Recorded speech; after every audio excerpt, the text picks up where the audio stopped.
Eu troquei um bocado, não sei se reparaste, que troquei um bocado o título que estava antes. O título estava Novos e Velhos Biomarcadores e eu resolvi trocar isto para Velhos e Novos, porque eu acho que a ordem deve ser esta e recuperar um bocadinho a honra dos velhos marcadores, porque apesar de tudo são aqueles que ainda continuam na prática clínica a ser o nosso grande suporte. É evidente que nós aqui, ao abordar todas as questões diagnósticas como tem sido feito, sabemos todas as limitações que há, mas de facto os parâmetros eritrocitários, a saturação da transferrina e a ferritina continuam a ser os velhos marcadores e continuam a ser aqueles que de facto fazem parte da nossa primeira linha de abordagem. Os novos biomarcadores, que vou tentar falar aqui um bocado sobre alguns aspectos, não vieram substituir os velhos. Eles vieram acrescentar mais qualquer coisa. Portanto, nós quando falamos em novos biomarcadores, não podemos deixar de usar os velhos. Vou fazer também só uma breve introdução histórica.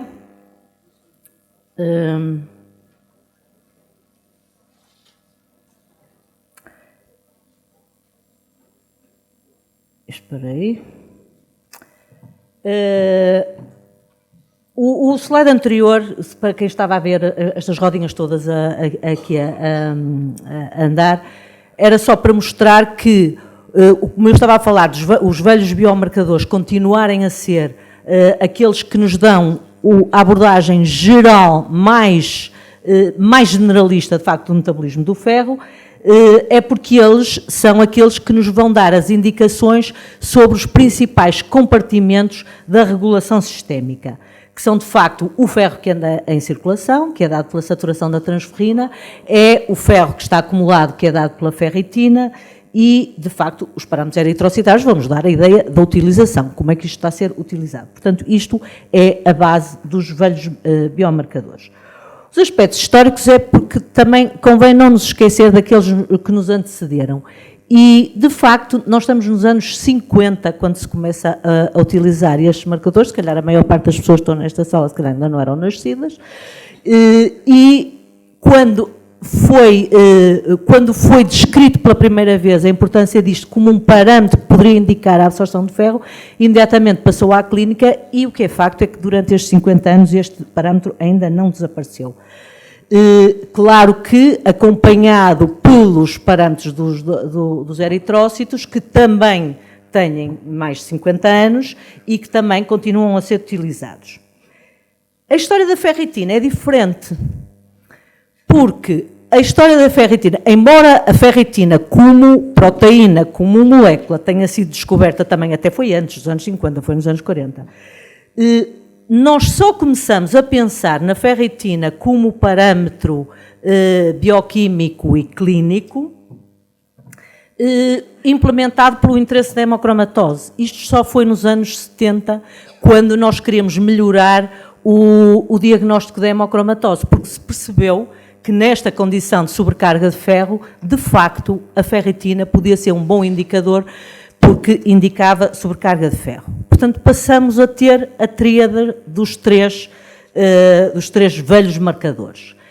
E que, como eu disse, de um modo geral, eles podem nos ajudar a separar, a uma primeira vista, podem nos ajudar logo a separar os grandes grupos de patologias, desde que não haja situações mistas, como temos vindo a ver nas outras apresentações, mas a deficiência de ferro, a anemia da inflamação, em que temos uma ferritina aumentada para uma saturação da transferrina baixa, a hemocromatose, em que ambos os parâmetros estão aumentados, e as sobrecargas metabólicas, que normalmente muitas vezes confundem com a hemocromatose, mas de facto que se distinguem por ter uma saturação normal e uma ferritina normal. Esta abordagem muito geral, imediatamente também levou àquela noção de que, afinal temos aqui alguns parâmetros que nos servem de screening, parâmetros de rastreio. E, de facto, temos alguns parâmetros de rastreio, como uma ferritina baixa, que é indicadora de deficiência de ferro, não há outra situação com a ferritina baixa, e hemocromatose com uma saturação da transferrina aumentada. Isto parece ser consensual.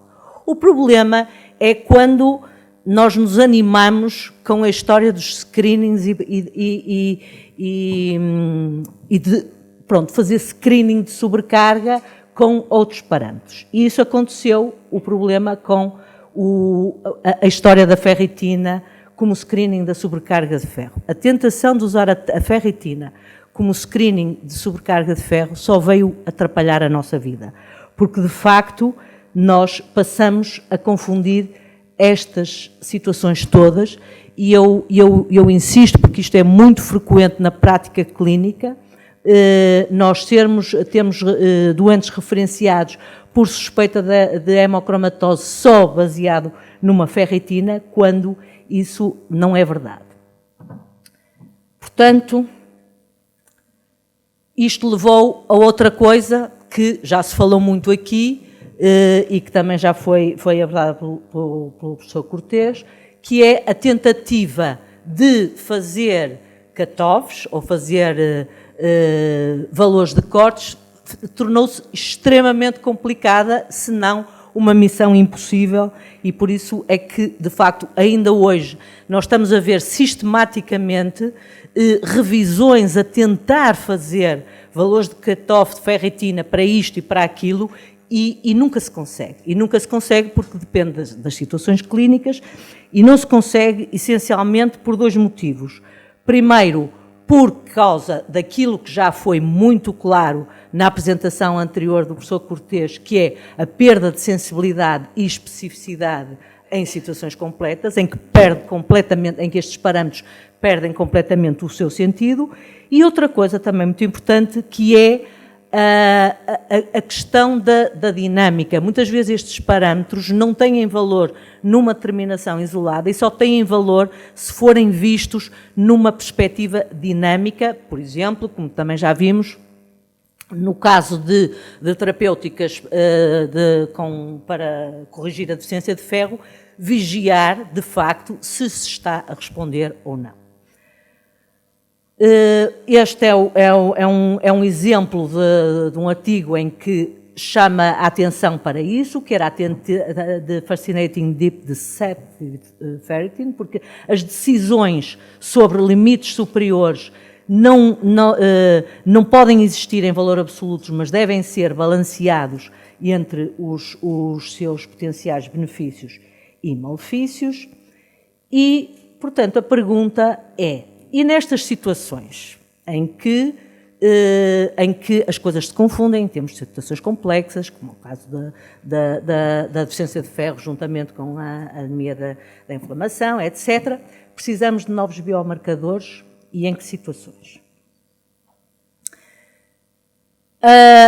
Aquilo que eu referi como o processo dinâmico é o exemplo de quais são as situações em que nós estamos a precisar de novos marcadores.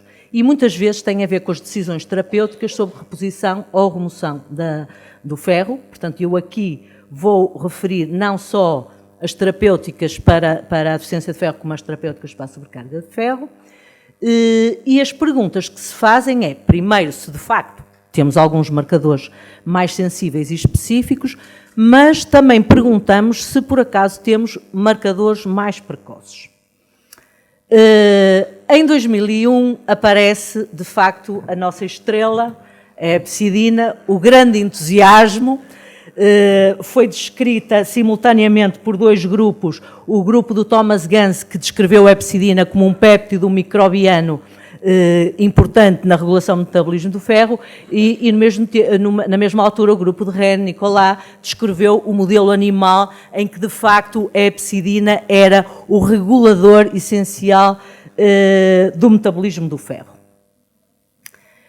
Logo a seguir, claro que se pensou na hepcidina como um parâmetro útil para o diagnóstico, um parâmetro útil para usar na clínica, e só que é evidente que tem sido muito difícil implementar isso na prática, não só tem sido difícil uniformizar as medidas da epsidina, como portanto, os métodos de doseamento da epsidina não são de fácil acesso. Normalmente, portanto, o método de referência é por espectrofotometria de massa, e as tentativas de se fazerem doseamentos da epsidina com anticorpos e, portanto, por ELISA, têm sido muito difíceis por causa da dificuldade em arranjar os próprios anticorpos para o teste, portanto, acabam por ser mais caro do que fazer o método basal da espectrofotometria de massa.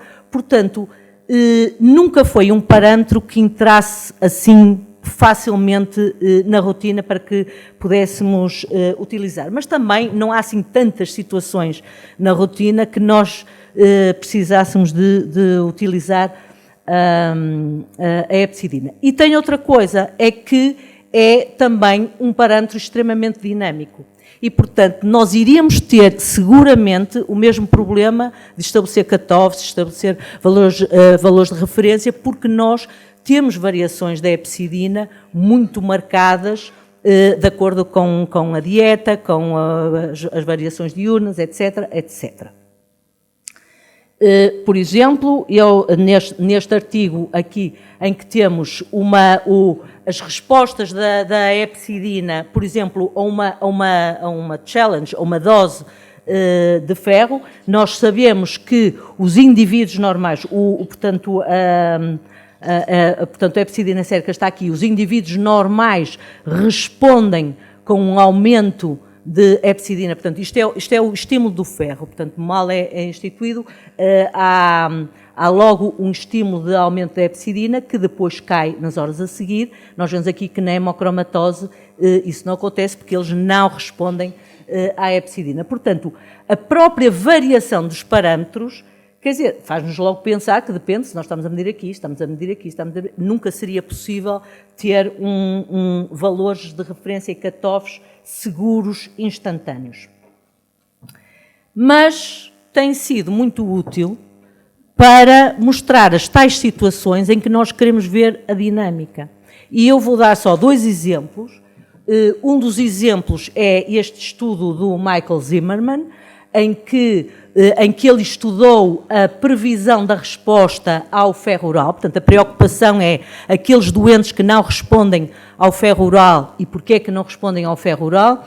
E neste estudo ele comparou a dosagem de 2 vezes por dia em relação à dosagem 1 vez por dia e chegaram à conclusão que, de facto, a absorção do ferro era pior quando se administrava 2 vezes por dia do que quando se administrava só 1 vez por dia. Aliás, depois este estudo teve o seu follow-up, que depois acabou por demonstrar que até era melhor fazer em dias alternados do que fazer todos os dias. Isto e conseguiu demonstrar, através da medida da epsidina, que de facto, quando se dá 2 vezes por dia, ela é estimulada em excesso e, portanto, ao ser estimulada, está a impedir a própria absorção. Portanto, isto foi útil para nós percebermos que aqui não tínhamos nenhuma patologia, a falta de resposta ao ferro oral não era porque houvesse alguma patologia que impedisse a absorção, mas era simplesmente porque nós estamos a forçar o sistema a não absorver. E isto é muito importante, isto foi muito importante para mudar as formulações e a maneira como se dá. Nós, nesta altura, até estamos a dar em dias alternados. O outro exemplo que foi também paradigmático da situação da utilização da epsidina foi a velha questão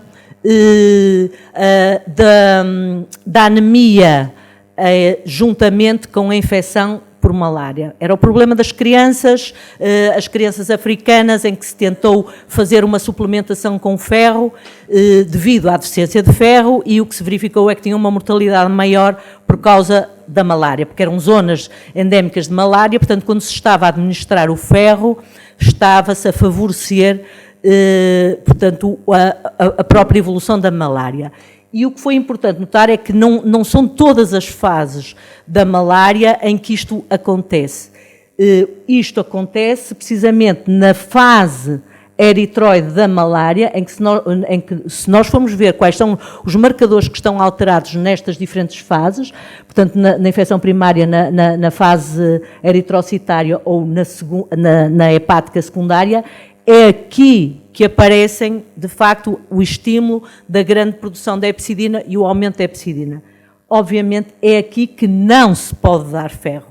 Portanto, e passou a ser um marcador para, neste contexto, para decidir quando é que era a altura de se dar ferro a estas crianças, ou seja, tinha que ser fora deste contexto.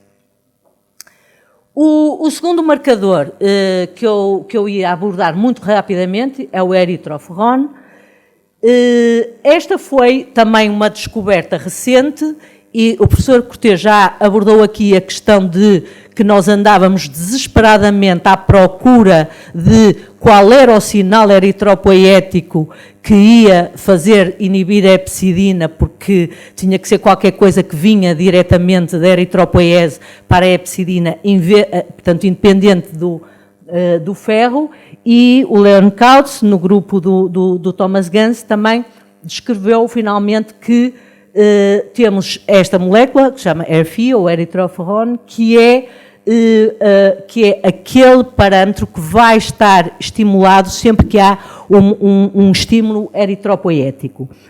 Eu não posso deixar de referir aqui um bocadinho da patogênese disto, porque tenho algum orgulho, porque foi um estudante nosso, João Areses, que foi estudar qual seria o mecanismo pelo qual o eritрофорон poderia inibir a hepcidina, portanto é qualquer coisa que vem da eritropoiese, vai circular, tem que chegar ao fígado de alguma maneira e sinalizar o fígado. E ele descreveu, portanto é um artigo que saiu recentemente na Blood, que de facto o eritрофорон vai inibir a hepcidina através da via clássica da BMP6, que era a mesma via que está em relação por exemplo, que está implicada no complexo onde a hemocromatose falha.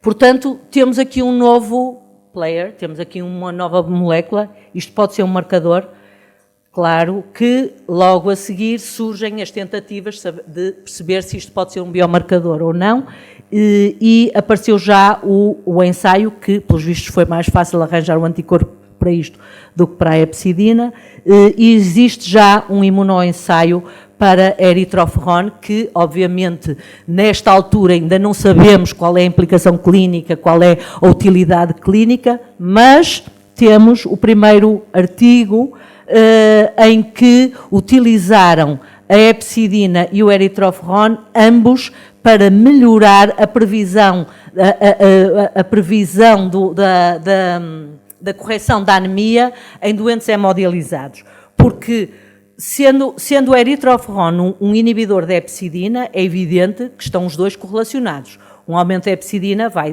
corresponde a uma diminuição da eritрофорон e vice-versa. Só que usar os dois combinados vai ampliar o poder preditivo destes marcadores e, portanto, tornando-se isto mais fácil de medir, podemos ter aqui um marcador muito sensível se de facto os doentes estão ou não a responder ao ferro nestas condições. Portanto, os resultados finais foram que o grupo daqueles doentes que tinham hepcidina alta e eritрофорон baixo, de facto, só os que tinham baixa hepcidina e aumento de eritрофорон é que poderiam mostrar um aumento significativo da hemoglobina. E, portanto, pode ser um marcador de prognóstico. Isto é qualquer coisa que nós no futuro vamos ver se tem uma aplicação generalizada ou não.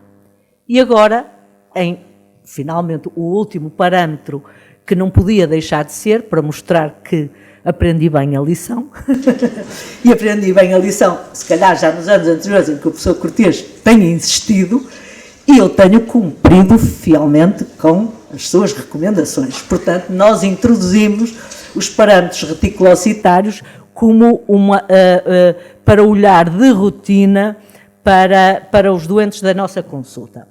E os doentes da nossa consulta são doentes com hemocromatose hereditária. Portanto, agora estão a perguntar, mas quer dizer, os doentes com hemocromatose hereditária não têm deficiência de ferro. Qual é o interesse de estar a olhar para isto na hemocromatose hereditária? O interesse é por dois lados.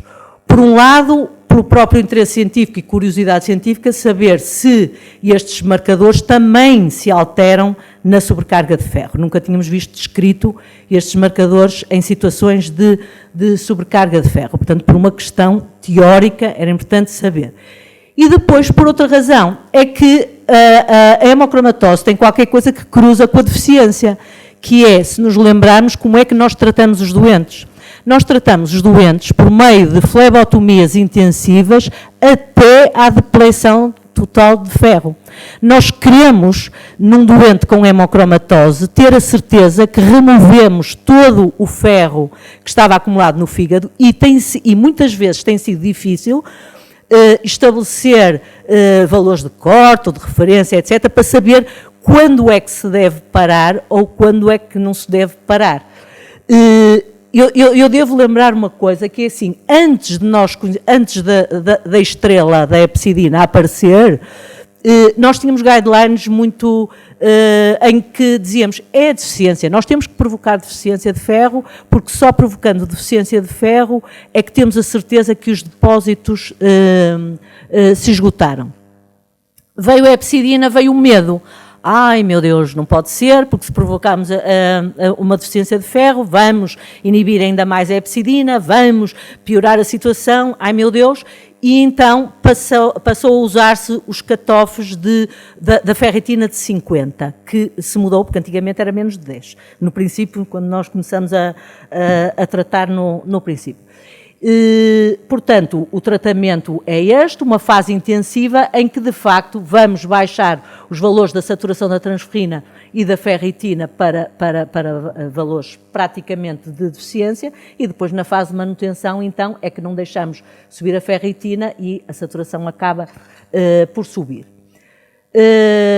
Esta preocupação tem sido constante e nesta revisão mais recente sobre guidelines, não são guidelines, mas pronto, recomendações mais baseadas em expert opinion, porque não há evidência, portanto não há dados baseados em evidência, mas este grupo grande de experts, considerados os grandes experts nos assuntos, que como é que eles tratam a hemocromatose, pronto, acordaram em alguns parâmetros para decidir como tratar, quem tratar e quando tratar, etc. Então, chegaram à conclusão que e quando nós estamos aqui a falar, portanto, estas recomendações aplicam-se só para doentes com diagnóstico de hemocromatose confirmada, homozigóticos, para a mutação C282Y do HFE. E nesses, ser homozigótico para esta mutação e ter uma ferritina maior que 300 nos homens ou maior que 200 nas mulheres e um aumento da saturação da transferrina, portanto, é indicativo de sobrecarga de ferro e é indicação para começar o tratamento. E quando parar, o tratamento pode ser, as recomendações dizem, uma vez por semana ou 2 vezes por semana. Isto aqui já queria chamar a atenção porque é que nós temos ou uma coisa ou outra.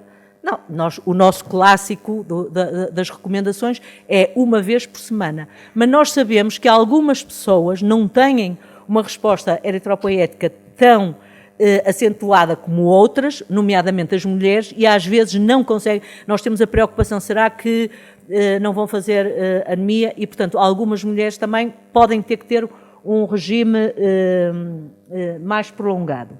E depois temos aqui o tal objetivo final de chegar à ferritina dos 50 microgramas, microgramas por litro ou nanogramas por decilitro. Na manutenção também é outra confusão e diz que realmente se devemos manter à volta dos 50. Isto é engraçado porque nós até agora temos estado a falar do problema da deficiência de ferro e, obviamente, este parece-nos um valor de deficiência de ferro, mas lá está, depende do contexto que estamos a falar. Num doente com hemocromatose, e este é o valor desejável para se ter a ferritina em manutenção. E, portanto, quais são as dúvidas que nós podemos ter e que frequentemente se põem quando estamos a tratar os doentes com hemocromatose? Podemos prever com mais rigor a deficiência de ferro? A questão do cutoff 50 está certo? Quer dizer, isto corresponde à deficiência de ferro ou não? E como agir na presença de anemia por outra causa? É assim, nós em princípio estamos a pensar em doentes com hemocromatose como casos únicos, que só têm aquilo e não têm mais nada, mas à medida que vamos diagnosticando mais, que vamos tendo mais casos de hemocromatose, a probabilidade de aparecerem doentes que também têm outras causas de anemia que não por deficiência de ferro, começa a ser real e nessa altura se calhar já começamos a ter as tais situações complexas. E depois a questão da variabilidade individual no ritmo das flebotomias e a questão da resposta nas mulheres. E aqui aparecem os parâmetros reticulocitários como o parâmetro que nós queremos perceber se nos vai dar estas respostas. Nós fizemos um estudo, este estudo foi feito, é feito pela doutora Maria José Teles, que está atualmente na consulta de hemocromatose e que trouxe esta pergunta para o grupo e não só trouxe, como está a tentar a realizar a sua resposta, ou seja, está a fazer sistematicamente estes parâmetros nos doentes que estão a ser tratados ao longo das flebotomias. E nós temos aqui uma comparação já entre dois grupos de doentes, um deles que é o grupo da hemocromatose confirmada geneticamente e outro grupo que são indivíduos que não têm hemocromatose, têm várias situações, desde a deficiência de ferro, hiperferritinemias desmetabólicas, inflamação ou controles normais. E porquê é que eu meti estes todos no mesmo saco? Meti estes todos no mesmo saco para ter um range de saturação da transferrina que me fosse desde a deficiência até à sobrecarga, a ver se os doentes com hemocromatose se portam da mesma maneira ou não. A resposta foi muito interessante porque levantou uma questão nova no sensing do ferro e no papel do HFE no sensing do ferro, que é esta. Que é assim, é evidente que para valores de saturação muito elevados, como são estes acima, nós só vemos nos doentes com hemocromatose, não vemos nos doentes normais, portanto, realmente nós podemos prever na tal curva dos indivíduos normais, que vão desde a deficiência, são os vermelhos, que vão desde a deficiência até aos valores de 50, que se continuavam a ter valores de RET-HE elevados, que é aquilo que nós esperamos. O que é o interessante desta figura? O interessante desta figura é olharmos para esta parte, que é, em situações de deficiência de ferro, os doentes respondem de uma maneira, a eritropoiese deles responde de uma maneira completamente diferente do que os indivíduos que não têm hemocromatose. Ou seja, eles têm uma resistência à deficiência de ferro, portanto, podemos estar sossegados, que podemos estar a fazer as flebotomias e a provocar uma deficiência de ferro, que eles vão ter uma incorporação no eritroblasto suficiente para manterem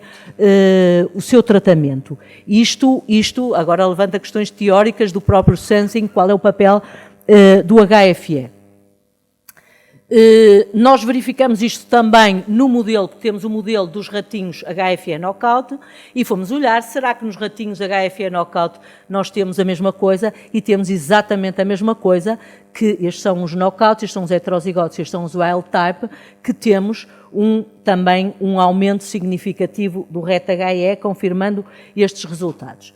E eu queria agora, só para exemplificar isto, exemplificar com dois casos clínicos, já que também esta sessão tem sido muito de casos clínicos, que é o seguinte, portanto, dois casos clínicos para ilustrar as tais duas situações, ou a confusão com outro tipo de anemias, ou a questão das mulheres, qual é o ritmo que nós lhes fazemos.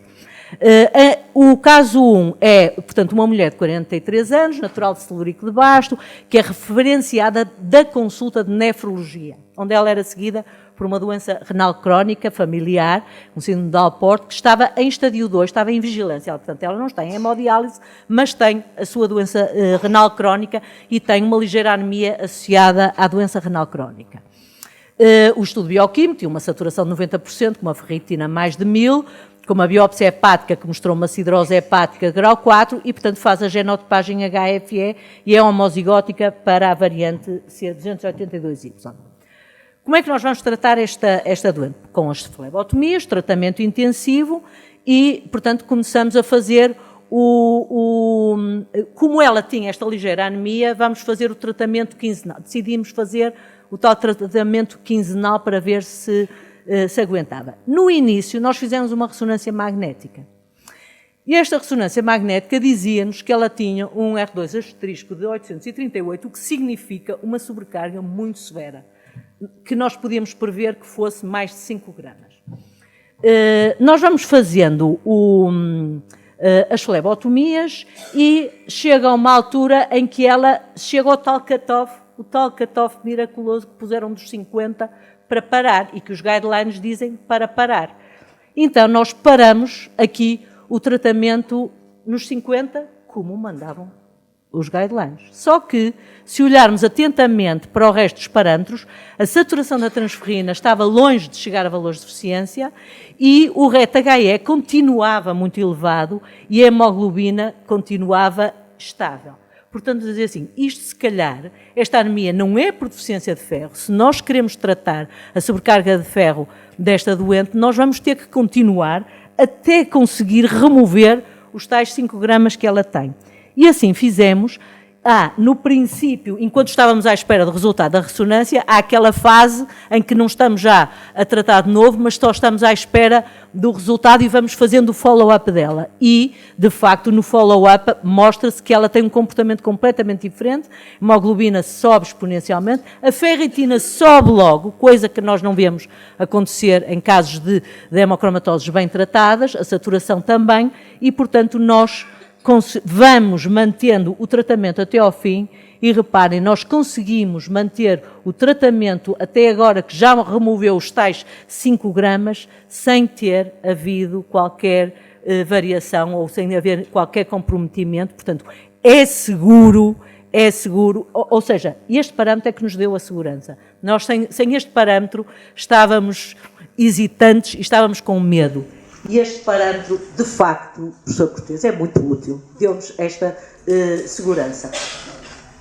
O outro caso é o de uma mulher de 68 anos, natural de Avintes, que foi referenciada à consulta também para rastreio familiar, tinha uma irmã homozigótica para 282Y, estudo bioquímico também tinha uma saturação de 56, a ferritina 722, o genótipo confirmou ser homozigótica.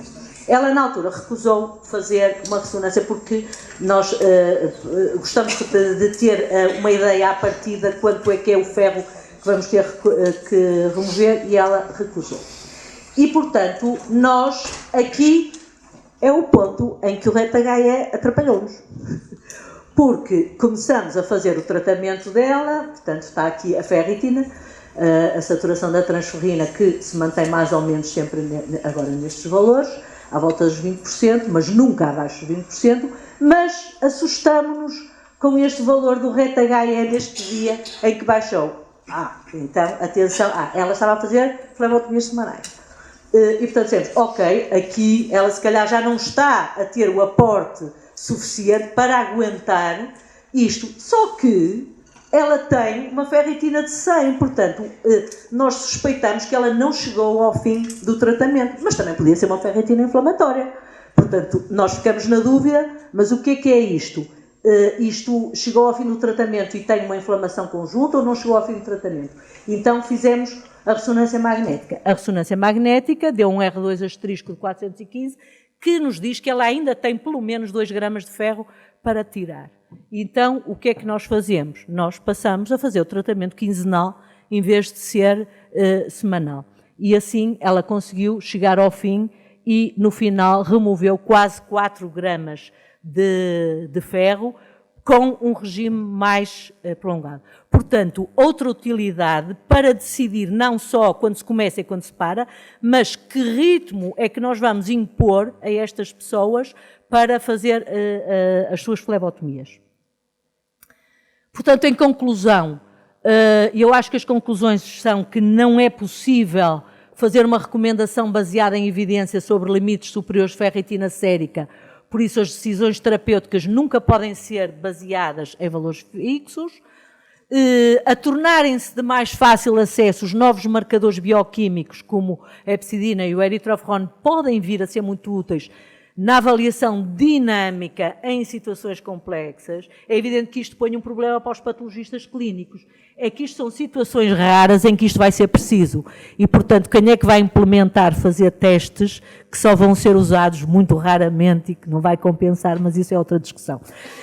E depois, finalmente, os parâmetros reticulocitários, de facto, já nos convenceram que oferecem agora excelentes oportunidades de avaliar de uma maneira simples a eficácia da resposta eritropoética, quer na deficiência, quer no tratamento da sobrecarga de ferro.